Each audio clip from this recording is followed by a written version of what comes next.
Everyone, so I want to talk a little bit about the big deal with planning and why I'm always going on about it, and I'm just gonna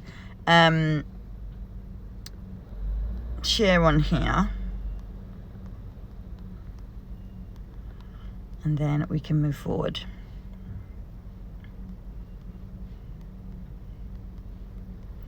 Just gonna put a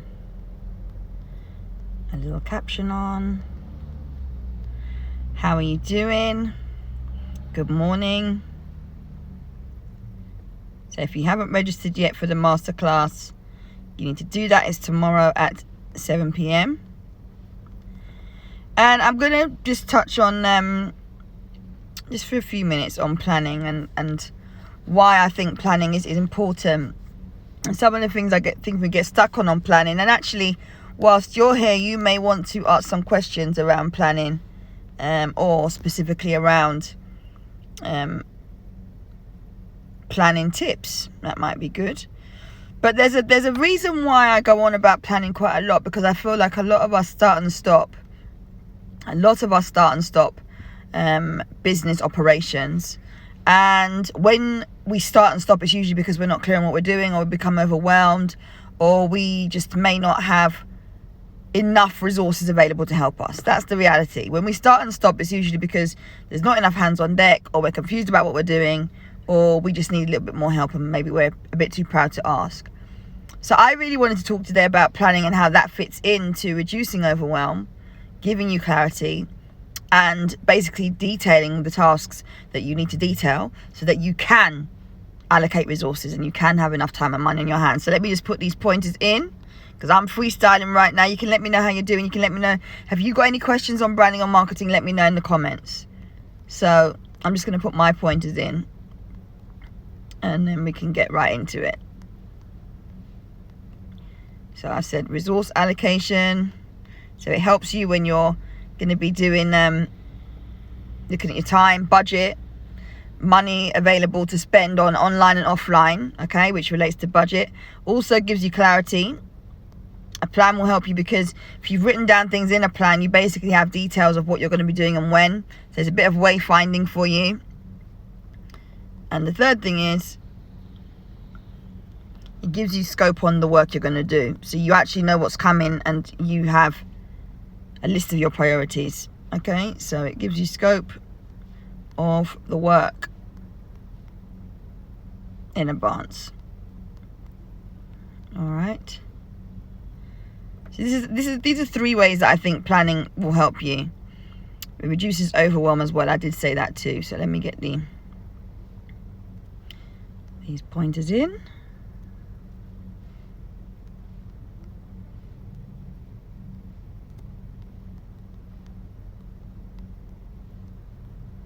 So your plan, what goes into it? I think a lot of people ask that, or they start it and they stop it. Again, as I said, I want to reiterate, we start and stop business generally in terms of operations or activities that we're doing because we don't have enough resource, we are unclear on what we're doing, we need help or we're too proud to ask, or we are just stuck, period. Okay, so those are like 4 common things that I see. The plan helps because it will list out for you what you need to do based on an overall goal or objective. So your plan must include details of what your overall aims are.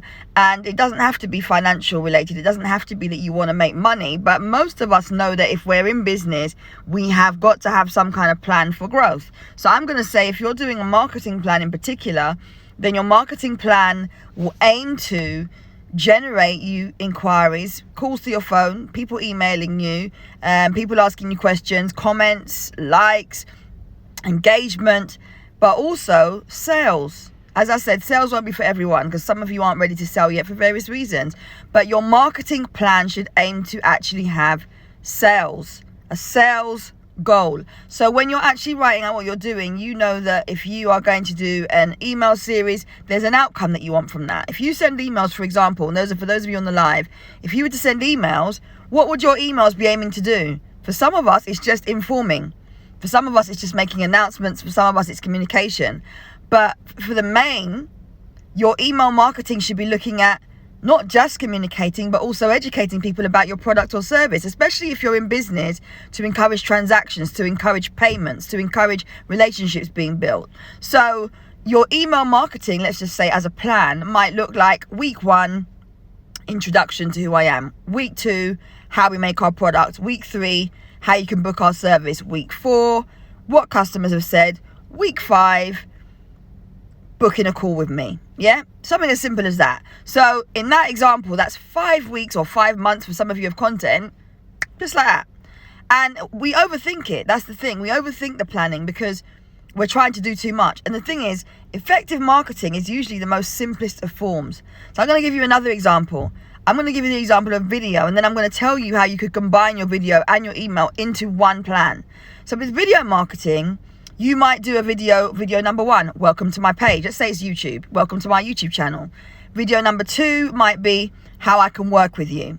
Video number 3 might be really useful information, or if you've got events coming up, it could be a save the date. It could be an announcement about your event dates coming up, or you may just be directing them to your events page on your website or on your Facebook events, on your business page. And then those kind of 3 videos are really an introduction to you. And remember, you can do things like schedule on YouTube. You can also schedule pre-recorded videos on Facebook. You can also post videos now on LinkedIn, and also go live on LinkedIn too. So there are lots of ways you could incorporate videos to educate and connect with people, okay? And I guess the link between the email marketing and the video could be really easy. If you don't like writing, or maybe you have dyslexia, or maybe you don't have enough time to write, right? One of the things you can do is that you could actually connect your emails to your video by just embedding your videos into your emails. How many of you do that? Let me know in the comments with the word email. Do you use emails at the moment? Let me know in the comments. That would really help me. Let me know in the comments.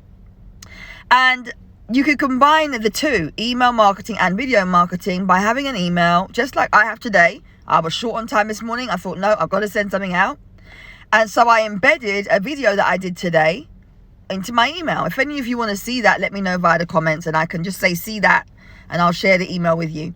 But that was an example of me sending an email where I didn't have time, and I didn't want to confuse myself around, oh, what should I write? What should I do?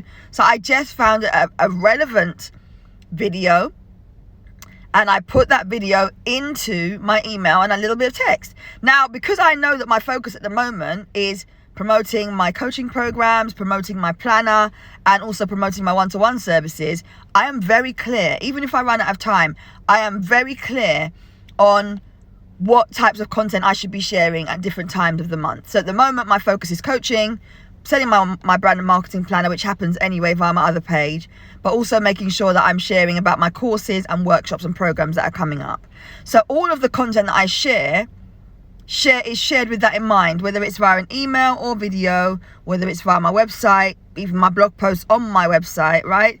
They are there to basically lead people down a little path so that they can follow information that's based on one key thing. How many of you have information that you share that is based on just one key thing? You can let me know in the comments. Some of you won't do this yet, but how many of you actually have a focus for your content? How many of you look at your content and say, okay, this month I'm focusing on a particular offer, or this month I'm going to focus on a particular theme, and I'm going to churn out content that's based on this theme, and the end result or the outcome that I want from doing this is that people will buy, or people will connect with me, or I will get inquiries. How many of us actually do that? Because the thing is, this is what I think lets us down. A lot of us share content, and it's really good content. I've got to say, it's really good content.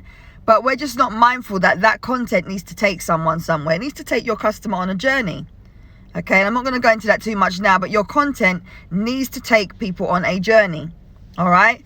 So, as I said, some of the things that I think hold us back when it comes to planning are, and just doing things in our business, is that we're confused, or we're not clear on what we're trying to do, or we become overwhelmed, or we just get too proud to ask for help.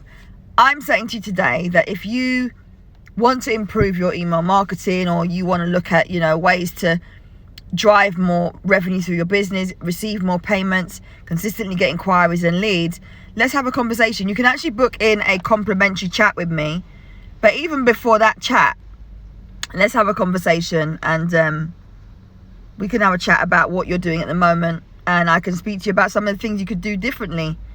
Good afternoon or good morning, depending on where you're watching from. Thanks for joining. So that's the link there. You can book in.